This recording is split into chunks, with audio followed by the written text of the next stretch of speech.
No one asked for this video. I didn't ask for this video. But sometimes after I play a game, I kind of just think to myself, what did I think about the game? How did the game make me feel? What did I like about it? What did I not like about it? And Dispatch, I finished playing it about a week ago. About a week ago.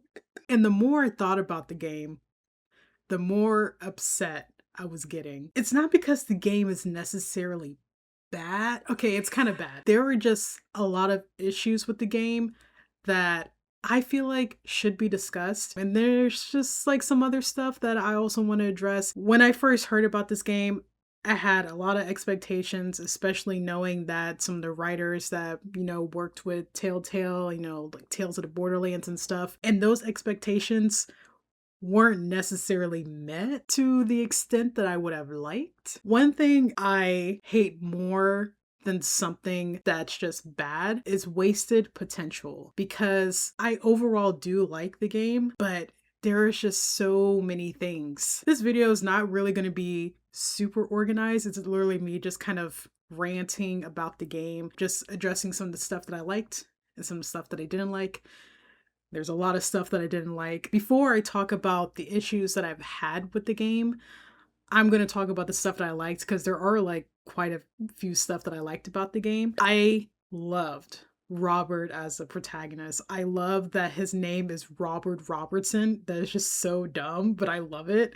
And I like that he's proud of his name. I like the performance of his voice actor. I love his personality, his morals, the things he stands for, the way he interacts with different people, because he treats everyone fairly, it feels like, and he doesn't water himself down no matter who he's talking to. Like, he's always the same person. Like, he ain't fake. Like, for example, when he was talking to Waterboy, I feel like most protagonists wouldn't take Waterboy seriously, but Robert, he just kind of has this talent to see potential in people, so he always treats people like people. And I think that's like the best thing about his character, that he always sees the good in people and what they could be. So he really is like one of my favorite protagonists I've ever played as, because he felt like a real person, but also a person that I would aspire to be, which is my favorite kind of character. A character that inspires you in real life, I feel like is a character that was perfectly made. And his sense of humor is great too. Like, I love his sarcasm and his dry sense of humor. Even though he's maybe not the typical kind of protagonist, like, he's still masculine, but he also expresses his feelings and everything. Great character. Love Robert. Speaking of characters, I also love Prism. Wish she got more screen time, as well as the rest of the cast. And we're going to get to that issue. I love Prism. Love her color palette, her power. If you watch my playthrough, you know that I love Prism so much when it comes to the dispatch missions, because I use her, I think in the end, I use her the most. Oh, a hospital is burning down? Okay, we should send Prism for that. Yeah, I think so. I also loved Sonar and Punch Up for, no favoritism reasons or anything like that. I did kind of like Malevola. We're gonna get to that. Coupe was really nice. I wish we got more of her in my playthrough. When it came to the Coop and Sonar situation, I cut Coop because I felt like Sonar was more mentally stable and more well-rounded in terms of stats. Who am I forgetting? Flambe. I kind of like Flambe. Like, he was funny and stuff, but not like necessarily my favorite. But of course, like all these characters, their voice acting performance was completely solid. I love how all of their voices were very distinct. They all had distinct personalities. I love the diverse character designs, and I love the way the characters would interact with each other. I wish we got more of that. Yeah, and I would just like really love their dynamics with each other, because they all really felt like friends to me. I love how the women, I can't think of a single time that they talked about romance or anything, or about men, or like who they're seeing. Because sometimes when it comes to writing women that are friends with each other, the conversation tends to go towards, oh my gosh, who are you dating? Oh my gosh, do you think he's cute?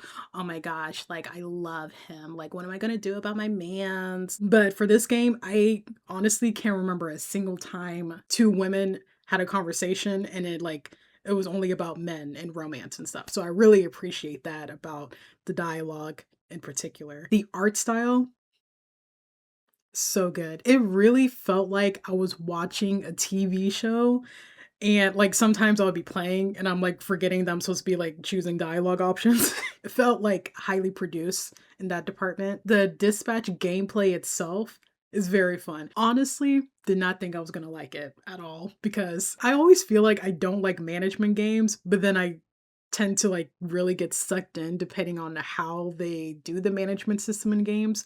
But for this one, it was really fun. Like, even though most of the time I was stressed out as if I was working an actual job that I wasn't getting paid for. I actually really loved the dispatch stuff. I will say that it's mostly based on luck, which I don't really know enough about game mechanics to see if that's necessarily an issue. I don't really know how I feel about it, like being based mostly on luck, because that means like the game will let you win if it decides to let you win. You know what I mean? Because like I remember there was like this one shift I was doing. It felt like the game was purposely giving me a low score. I don't know what that was about. But most of the time I did 70% better than most players. So should have gone to school for that. Now for my issues with the game, and I'm gonna go from like least upsetting to most upsetting. For it being a game about your decisions will change the trajectory of the story,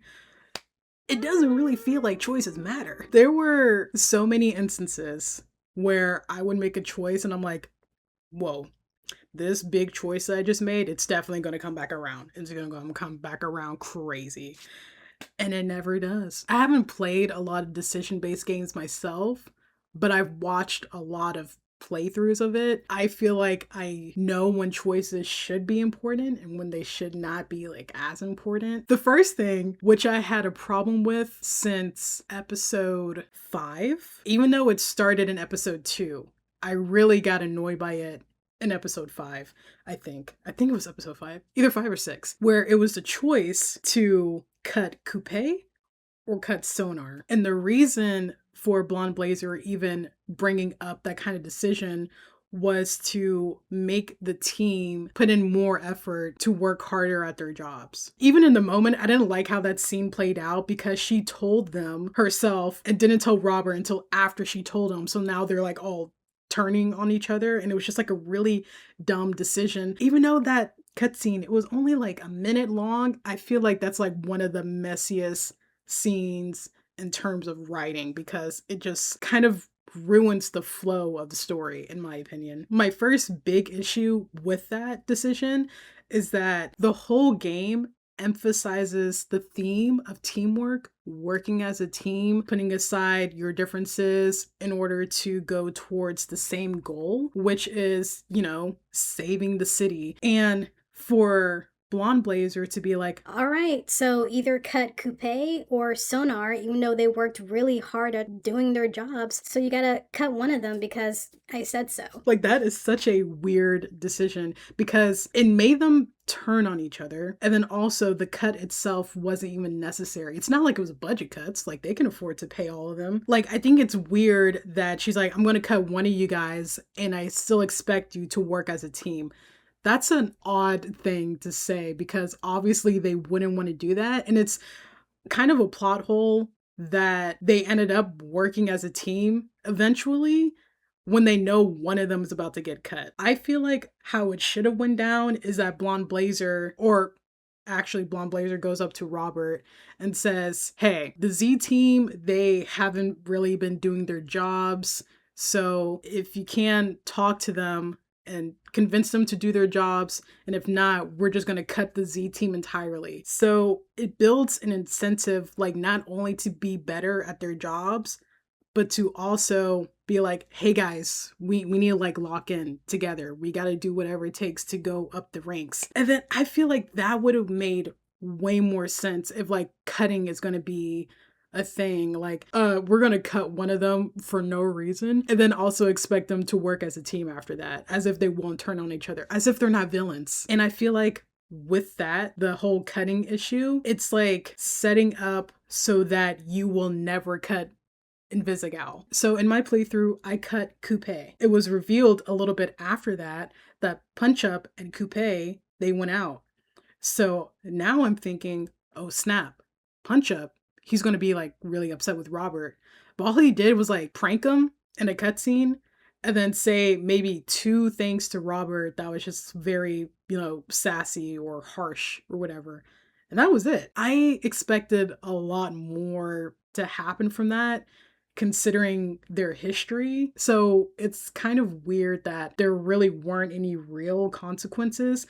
Like, sure, Coupe eventually becomes a villain and fights you and stuff, but why bring up that Punch Up and Coupe used to be a thing and then have Punch Up not really do anything about it? And then the other thing, when it came to a big decision, the other one that really bothered me was whether or not to tell the group that you're Mecha Man. And by this point, we know that Flambe doesn't mess with Mecha Man. So in my playthrough, I chose to tell them Flambe attacks Robert, but luckily is rescued by the team. And then Flambe, he leaves for 2 shifts. And then he comes back, and in my opinion, the weirdest episode by far, episode 6, Flambe comes back and he punches Robert and is like, yeah, I'm gonna have to like come here occasionally and punch you to like let out my frustrations, but eventually we'll be friends again. And then he's just back on the team. That made no sense to me at all. First of all, that whole cutscene was just weird in itself. Like the writing just went down after that. And you could say the consequence of telling Flambe your superhero name, the consequence is like Robert getting punched. I don't know like how it turns out if you choose not to tell him, but I feel like it is strange how Flambe, kind of like Invisigal, also didn't really follow orders. In fact, he would purposely destroy stuff with fire so that he can be sent on those missions or to just like make Robert's job harder. So he's committed crimes, arson. He's disrespectful to Robert frequently. For some reason, the game rewards his behavior and then he's allowed to come back to the team without our say. Like, I feel like it's weird that he's just like allowed to come back after attempted murder because he tried to kill Robert, and then also the crimes he committed up until that point. So it's really weird that he's just like allowed to come back to the team without any consequences for him, especially when Coupe and Sonar were cut for basically no reason. Because unlike a certain character, they were actually working hard to keep their jobs and to do a good job and everything. Also, they followed orders. Sure, Sonar was snorting stuff in the bathroom. We've all been there. But, at least he was like trying. At least he was obeying orders. At least like when we said, hey, go there, he did it. Although I was glad in the end that you're able to have the option to forgive Coupe and let her come back to the team. I feel like that's also weird writing wise because not too long before that, she tried to kill the team, specifically Robert, Blonde Blazer, and Sonar in the dispatch mission. The whole team actually. From like a narrative standpoint, how is Robert just okay with that? How is he okay with being like, you know what? Coupe did torture me for hours by like slicing up my skin and stuff with knives. And then she also tried to kill me and my team. So, yeah, I think I forgive her. Help! That's weird writing. Like as a player, it's nice to be able to forgive her because you're like, "Oh, snap. We got another person on the team like she's back because, she was actually carrying sometimes." But story-wise, that makes no sense at all. Especially for the fact that she didn't even apologize. Let's start there. The scene that I had, I told her it was nothing personal, and then she was like, it was personal to me. And after that, she doesn't say, I'm sorry. I don't know what I was thinking. Shroud forced me to do those things. I didn't want to do it. No, nothing. And then Robert's just able to forgive her like it's nothing. Okay. Like, at least, like, make her do some jail time in season 2, and then we can visit her, and then be like, hey, that was messed up what you did. And she's like, I'm sorry. Like, in the jail cell, and I was thinking about all the horrible things I did to you, and I regret it. I'm so sorry for hurting you, Robert. And then have the option. But no, the next part, plot holes. I got like a whole list of stuff. Like I'm just at work. And another thing, I already expressed that it's stupid that Coupe or Sonar are being cut. It just doesn't make sense narratively, and just like punishing the player for no reason when it's like was that our first shift or our second shift or something? I think that it's messed up that they're cut for basically no reason. And then when it's time to cut Invisigal, who the entire story has not been listening to us whenever we tell her to do something, the game is telling you not to cut her. Because if you choose to cut her, you're automatically going to get the bad ending. When I found that out, I was so mad. How does that make any sense? That after everything Invisigal has done, just as a worker, let's stay right there. As a worker, she never listened. She always went and did her own thing. Even in high stakes situations, she did not listen. The episode 6, I was like, we need to sleep on this plan and we'll handle it the next day. She did the exact opposite of what I said. So why would I then not cut her from the team if it's clear that she won't listen? And then like her whole thing is like, I don't want to be seen as a villain. I just want people to look at me like they look at you, Robert. And yet she's not trying. Why would I reward that behavior by letting her stay on the team? Also, the team themselves, they said we should cut Invisigal because, you know, she doesn't listen and she's screwing us over when we're trying to do our jobs and protect the city. But she just goes against us again and again and again. And I'm like, yeah, I agree. And then I cut her. And then I get I failed as a mentor ending. Okay, first of all, didn't know I was her mentor. Because this is a full-grown adult. Why am I mentoring her, first of all? Why is she a romance option? To me, that's favoritism on a level that isn't deserved, because she was constantly disobeying and not being a team player. That's the thing, because for a game that's about teamwork, she was constantly doing the opposite of that because, you know, I work better alone. We were supposed to not cut her after what she did to Chase. Like, not even the fact that he went and saved her, but the fact that she punched him at the party. Elderly abuse? That's crazy. Let's add that to the other list of crimes she has done throughout just the playthrough alone. Speaking of Chase, I don't know if maybe I missed something in the scene, but in the last episode, when it was revealed that Chase is okay, magically okay, he has his speed back. Why is it that when Shroud was holding beef, Chase couldn't just run up there and grab him? I think even Shroud mentioned that Chase could do it, and he knew that he was going to do it, but for some reason he didn't. That's why when you have media where someone has speed for power, you can literally like do anything. So I don't see how in that scene he couldn't just run up there and grab him, or at least like punch Shroud, just like do something. But I think that was a huge plot hole. It was so strange. Because Chase wasn't injured either. So like I really don't know why.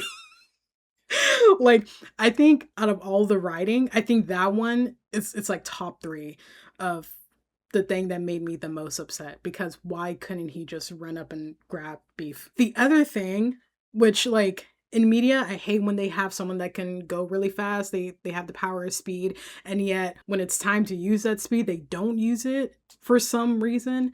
The other thing is, I feel like from what I've seen, a character that can see the future doesn't really work, because Shroud is like, his whole thing is that like he can predict what's going to happen, like the chances of something happening. And then when he got the pulse and he put in his head, and you know, he was like getting possessed and stuff, and he was like, okay, I can see everything clearly.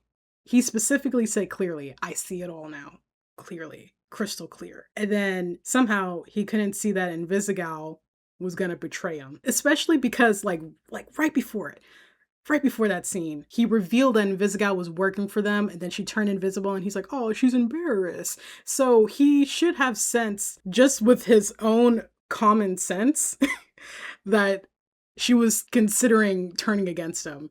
So that was like another huge plot hole that he didn't see that coming. And like, why couldn't Chase just knock him out before he put the pulse in while he was distracted? Staying on that scene, why is it that Invisigal killing Shroud is met with such shock and horror when before this scene, every single one of those heroes were killing people? Why is Invisigal seen as a villain because she killed Shroud, the person we've been trying to stop since the beginning? One of my subscribers pointed out Sonar literally bit someone's head off. And yet, when Invisigal kills Shroud, rightfully so, everyone is really shocked and horrified by her behavior. It's really weird. Maybe it's because, like, on her record, she doesn't have, like, a murder charge. But even then, like, that's strange. Like, that they all reacted like that. And even Robert was like, oh my gosh, Invisigal, what are you doing? Bro. We ourselves were literally going to be faced with that decision whether or not to kill him. I feel like if Robert would have killed him, no one would have reacted that way. But for some reason, when Invisigal does it, everyone's like horrified. Like, that's the thing about this game. It's like not consistent about how we should feel about stuff and what decisions we make and how those decisions should have consequences or rewards later. It's very inconsistent on that system. This is kind of a nitpick, but Blonde Blazer's power just being a jewel really bothered me. Why couldn't she just be a buff baddie? Like, just as is? Because Phenomenon, he's like Superman constantly all the time. Like, he doesn't have a jewel that I know of that gives him that power. He's just like that. But Blonde Blazer, her power coming from a jewel and just changing her appearance drastically, that really bothered me. In a few episodes, I was like, I love that Blonde Blazer is like, she's kind of buff. But it all comes from a jewel. And it bothered me a lot. I didn't like that. And like her being normal, like she has like a dark color palette. I feel like y'all know what I mean. But something about it was just, I didn't like it, I wasn't a fan. In terms of like story beats and like things that kind of should have happened, I really only have one thing. I feel like Chase should have died. I know. Why would I want that? I don't. But the whole narrative was leading up to that, to his death. It is the thing that makes us decide whether or not to cut Invisigal. It helps us decide how we're going to move forth, what we should do with Shroud. It was literally foreshadowed since episode 2 that he only had one more in him. I feel like it takes away from the impact of your decisions after that happens. When it comes to like different media and they kill off a character and then that character comes back, I feel like usually it's not done well because now you can't kill that character again. You already gave them like a heroic send-off. And then if you then bring them back later with also like a weird excuse as to why they're alive, I just don't really like it. I feel like Chase should have died. It would have made sense for the story and show that, despite his differences with Invisigal, no matter what, stay a hero, stay true to yourself, be compassionate and stuff. And that was like a powerful message. But then it turned out he was fine. And then so I'm like, okay, well, now I might have like regrets on my past decisions because like now he's fine. I feel like instead of Chase being the one to swoop in and save them, it should have been a Coupe. You could have had a conversation with her during the fight, and then she kind of starts second guessing, but she still tries to fight. And then when she sees that like everyone's losing, then she swoops in to save them. And then the decision later on, when it's like, do you want to forgive her or do you not want to forgive her, makes more sense narratively for why Robert would even want to forgive her in the first place, because she would have had a change of heart and Robert would have seen that. Next thing, the romance. I truly feel like this story did not need romance. In fact, it would have been way better if this story did not have romance. It was just so unnecessary. And I feel like a game like this, the focal point kind of being romance, was kind of strange, especially since the options that we have, one of them is your manager. The other one is basically your employee because you're her manager. Why are these options? Especially since this is the workplace. Like, we shouldn't be romancing people, especially our superior. Like, that's a horrible power imbalance. That's not fair. And then if we pursue Invisigal, another power imbalance. And I love romance, like in anything, but man, I couldn't care less for it in this game. Blonde Blazer, I liked her in the first episode, but that's because she was drunk. After that, she was very boring, corporate. One of my subscribers said, bland Blazer. Which is so freaking true because she got so boring after the first episode. I'm like, bro, what happened to the chemistry? What happened to the jokes? It was just gone, just evaporated. Also, Phenomenon was her boyfriend, who is like the equivalent of Homelander. So like, why would I pursue her? And people have told me that if I pursued Blonde Blazer, Phenomenon wasn't going to kill Robert. But with the fact that Phenomenon, he got broken up, he's like, I feel like I could fly the earth into the sun and destroy everything and make it a pure black void. so why would I want to pursue Blonde Blazer after that? It's like the game is telling you, no, don't pursue her. Pursue her. And now we get to the section that I have the most issues with. And it all has to do with one character. Invisigal. First of all, love Laura Bailey. I loved her performance as this character.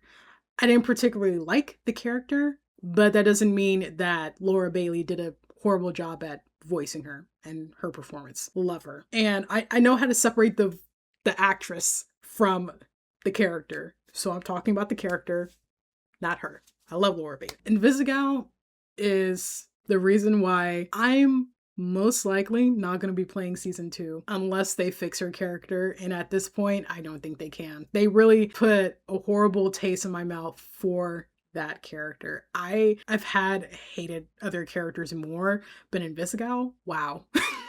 She's up there, top 10 for sure. I mentioned this earlier, but the story emphasizes the theme of teamwork, the importance of putting aside your differences for the good of the team, being a team player and all that. And Invisigal never does those things. Why should we then reward her by ignoring the consequences that she should have? Why are we glazing her?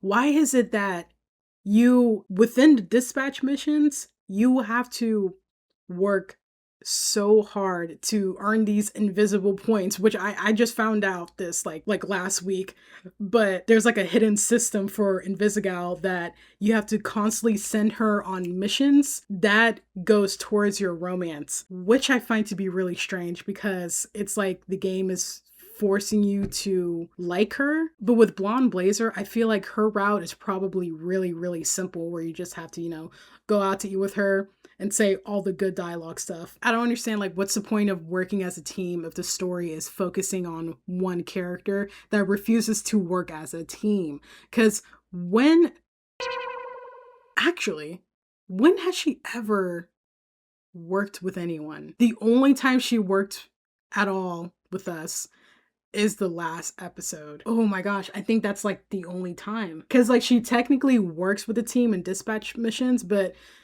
in like cutscenes and stuff, no.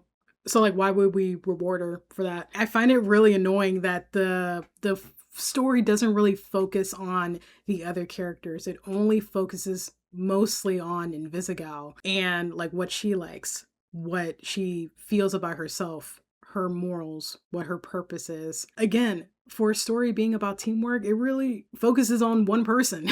Like we really only learn about Robert and Invisigal. So it's like the game wants you to only pursue her. And if that's the case, first of all, don't make her the student of Robert. Like, why is it like every decision we make determines who a full-grown woman is gonna be in the end? Two, like, make her act like her age. She didn't feel like a romance option to me. I said that like episode 2. She had that dream about Robert and I was like, oh, I don't know, she felt like that. She felt younger, and I was getting more of a Joel and Ellie vibe because, Robert kind of gives like the tired man that has to like take care of people and blah blah blah. And Invisigal was giving teenage girl in her rebellious phase and just being a nuisance and stuff. So I was like, oh, that's kind of a weird character dynamic. Don't know how I feel about that. It's kind of weird. Okay, well, we can see where this goes. And I was hoping for her to change and mature, but she never really did. Not until the last episode, and even then, it wasn't worth seeing. Also, it's like a strange romance dynamic because if you fail, it says you failed as a mentor. Like, why is she a romance option when she's basically a student? Because now with that trophy, it gives you the context that this is a teacher-student relationship. So why is she a romance option? And why is it like just her?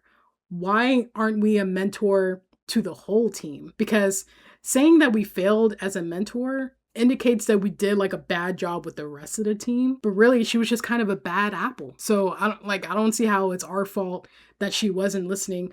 Why would I reward her bad behavior for being disobedient? That doesn't make any sense, especially when before Coupe and Sonar were cut for no reason. And we really had no choice with Flambe. The game just like demanded for Flambe to be on your team, even though he didn't rightfully earn his place back. I truly think this game did not need romance. We really could have done without it. And it wasn't even executed in a way that was interesting or cool or anything. Also, I just found this out yesterday. What do you mean Invisigal is 27 and she's acting like that? Not even early 20s. She's late 20s. She's old enough to rent a car. Her prefrontal cortex is fully developed. Why are we babysitting her?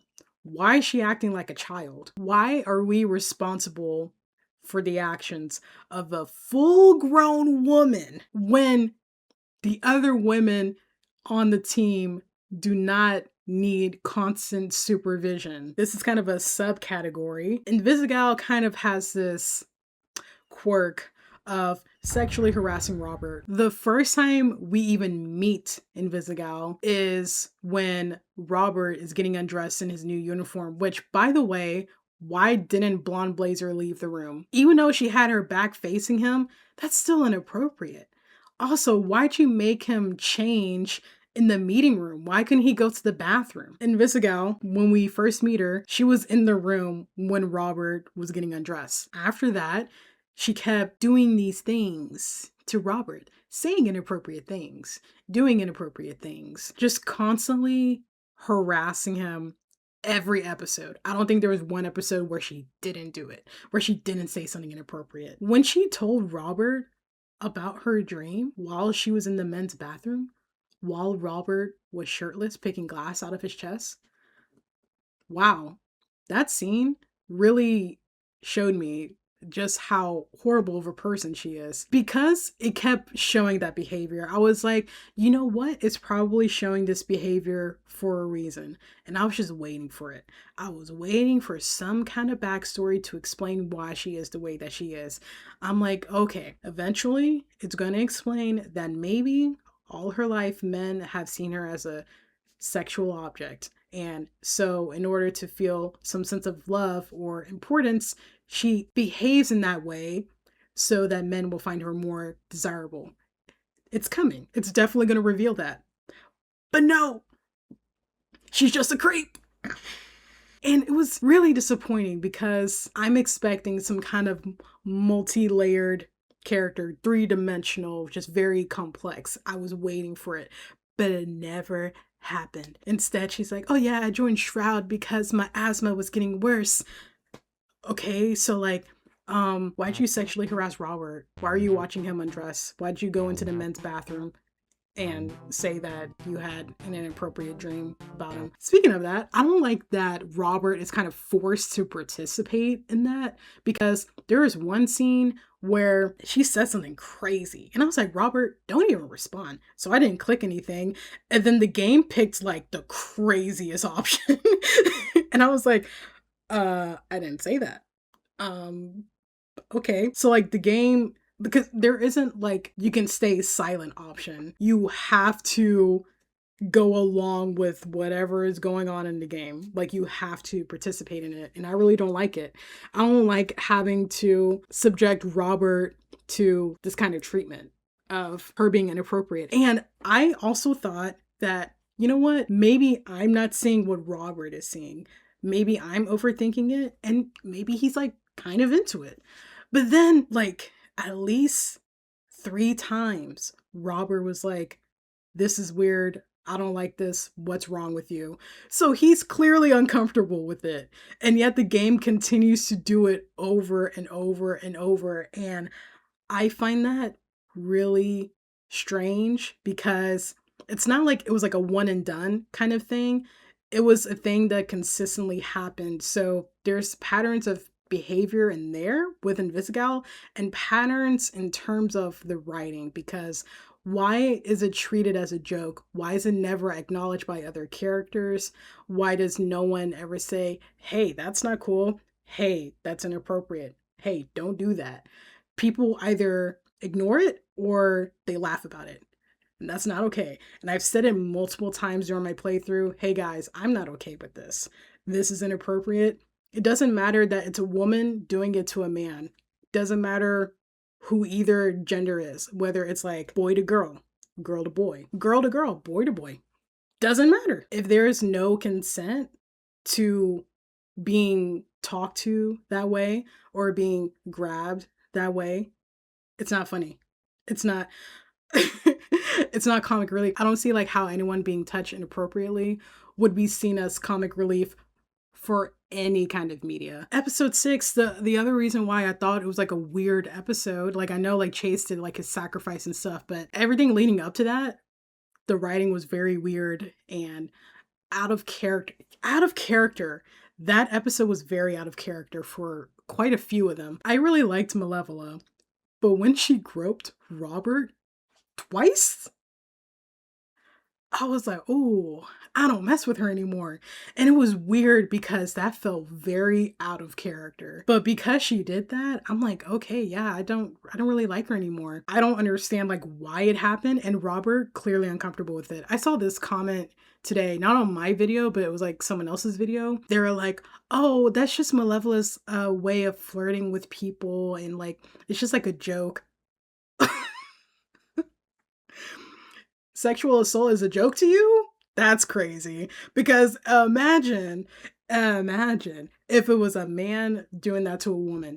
Everyone would lose their minds at that scene. Like, it's not okay because it's being done to a man. It's not. It just isn't. And if you think it's funny, I think you need to do some self-reflection, because that shouldn't be a comedic thing to you. And like the first time she did it, I thought she grabbed his stomach. So I like laughed. But then she did it again. I was like, oh, she was grabbing his thing. And I'm like, oh, okay, that's super weird. Again, patterns, because it was really only Invisigal doing it, but then they had Malevola do it. And I'm like, okay, so this is just like the writers themselves. I don't know if they like think this is like the new sense of humor for like Gen Z or whatever, but I don't think Gen Z is okay with it. Like, guys, I really thought that I was overthinking, but even my subscribers were like, no, Bren, this is weird. What's going on? I don't appreciate that at all. Like, that turned me off to playing season 2 so bad. Just, like, Invisigal alone, I was just like, mm. But then having like another character do that, strange. And like the weird thing is that it's only being done to Robert. No other character gets harassed like that, and I don't think any of the women get harassed like that. Like there is like I know there's like this one dialogue when they're all fighting in the bar in episode 5, and like one NPC was like, oh yeah, I'm really into this. It was because like Malevola was choking him or something, and she's like, oh, you're gonna love this. Like that, it's kind of like, you know, whatever, because you know she ended up killing him, so it's like, okay, period. It's weird how it's handled with Robert, because no one acknowledges it. No one says it's bad. No one says, hey, that's not cool. The only one who is pointing it out is Robert himself, and no one is listening. And I think that honestly very realistic to how society is today when men get assaulted, because either they're ignored or other people are like, oh my gosh, you're so lucky that happened to you. No. No. No. No, it's not okay. It truly doesn't matter like what gender you are. If you didn't consent to it, it is not okay. It is not funny. It's not cool. It's not something that you need to shrug off and, try not to like ruin the fun or ruin the vibe or whatever. If you're not comfortable, that's okay. You're not comfortable, because that's not something you should be comfortable with. Considering that was like a pattern in the writing, I'm like, nah, there's no way I'm going to be playing season 2, even though I love the character, well, most of the characters. Even Waterboy. I like Waterboy. Even though I feel like he's going to be in his villain arc in season 2, I still really like most of the characters.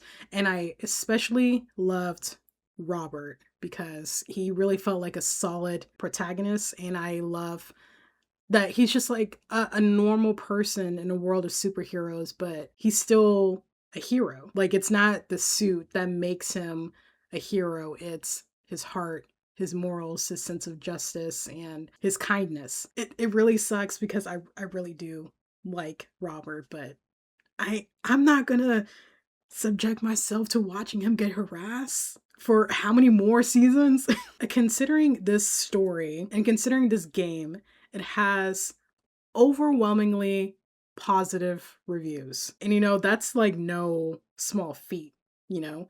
That's a great accomplishment that like so many people love this game. So I went into it with certain expectations, and those expectations were almost met. They were almost there, but they just kept cutting short on so many things to a point that I can't just like overlook it. Cause like some games, they might not be perfect in every aspect, but I'll still like give it a 10 out of 10 because I just like had overall such a fun time with it. But with this game, with the fact that Invisigal is the way that she is, where choices matter when the game wants it to matter, and choices that should matter don't matter. The plot holes, the inconsistent writing, the lack of romance, the lack of the theme of teamwork, and how it focuses on the success or downfall of one character that's not even likable in the first place. I probably already mentioned this, but I'm going to mention it again. Robert getting harassed and just harassment,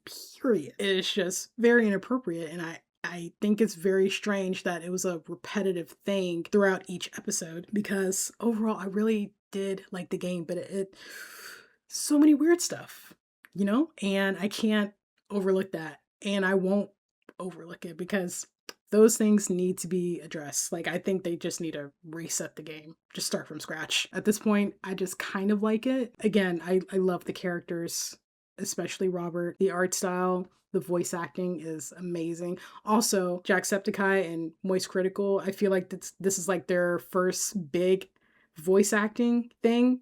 They did an amazing job with it, as well as the other voice actors. I don't know if they also had their big debut here, but everyone did amazing. Even like the NPC voice acting, solid. I kind of like the story. I felt like the writing was kind of inconsistent with not just like the teamwork thing, but like the plot. I'm like, what is happening? It just felt like a run-on sentence kind of plot. Love the dialogue. I feel like the dialogue was, for the most part, pretty solid, especially the delivery of said dialogue and the diversity of it, the character designs, and just God, it's just so disappointing because I really wanted to love the game, but there's just so many things that I'm like, oh, this is not okay. I don't like this. If you're gonna play season 2,